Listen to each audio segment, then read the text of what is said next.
మౌన్ ఇస్తాను ఇస్తాను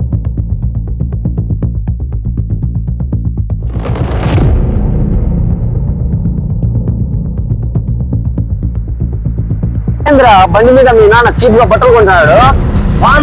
చూడరా అలా చూడే.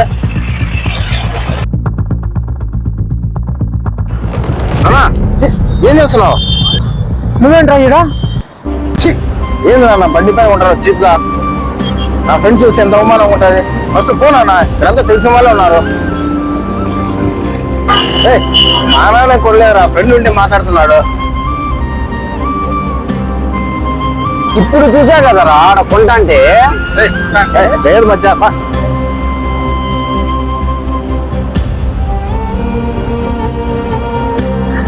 ఇందాక మీ నాన్న అక్కడ బట్టలు తీసుకుంటుంటే ఎందుకు అంత ఇన్సల్ట్ గా ఫీల్ అయ్యావు? అందులో తప్పేముంది? ఇన్సల్టింగా అదేం లేదురా. అసలు మీ నాన్న అక్కడ ఎందుకు ఉంటారు తెలుసరా? నీ వల్ల. నీకు 30 సంవత్సరాల వయసు వచ్చినా కూడా నువ్వు ఇంకా మీ నాన్న పైన ఆధారపడే బతుకుతున్నావు. మీ నాన్నకు వచ్చేది 15,000 రూపాయలు.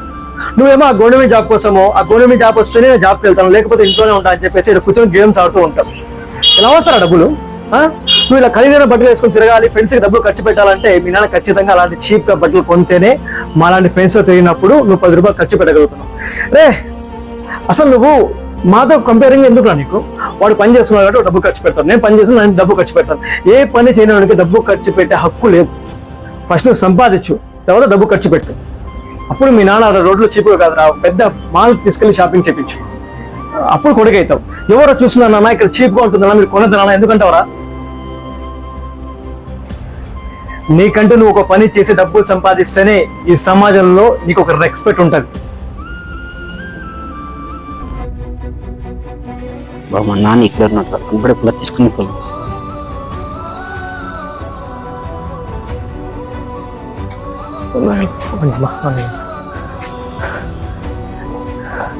భోజనం చేసినావా? లేదురా, వాళ్ళు ఎవరు పెట్టలేదు నాన్న. ఇంకా వండుతూ ఉంటుంది, చేసినా తీసుకొస్తుంది. కొద్దిసేపు ఉండు. తాత నాకోసం నాన్న ఏం తెచ్చినాడు తెలుసా? బిర్యానీ తెచ్చాడు, జ్యూస్ తెచ్చాడు, నాకు ఆడ కేక్ కూడా తెచ్చాడు. నీకు కావాలా?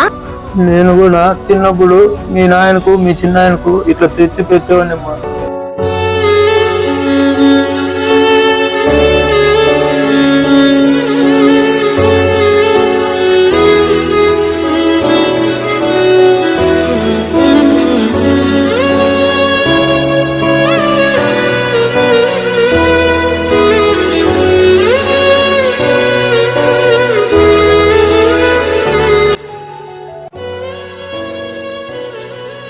ఓ నిమిషం ఆగండ్రా. ఏది నాన్న?